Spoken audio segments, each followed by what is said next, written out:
বলবো যে আজকে সমাজে যদি ভারসাম্যটা রাখতে হয়, আমাদের দেশটাকে এগিয়ে নিয়ে যেতে হয়, তাহলে আজকে পিছনে টেনে লাভ নাই। এটা স্বাভাবিকভাবে আমরা তো চাই না যে আমাদের এই দেশটা আবার আরেকটা গাজায় রূপান্তরিত হোক। এটা যেমনি চাই না, ঠিক তেমনি আমার দেশের প্রধানমন্ত্রী ওই ভারতের মুখ্যমন্ত্রীর স্ট্যাটাস পাক, সেটাও চাই না।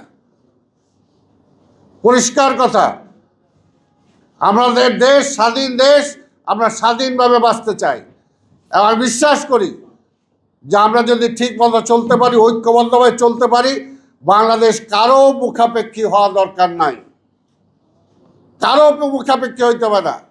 আমরা নিজেরাই চলতে পারবো, নিজেরাই চলতে পারবো।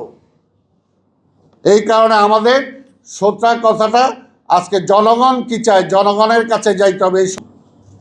সেটাও হয়ে গেছে, এখন খালি কবরস্থানটা বাকি আছে। এটা তো একটা দেশের জন্য কোনোভাবেই মঙ্গলজনক না, কোনোভাবেই মঙ্গলজনক না। যে কারণে আজকে স্বাধীনতার এতগুলো বছর পরেও ওই যে ফজলু ভাই বলছেন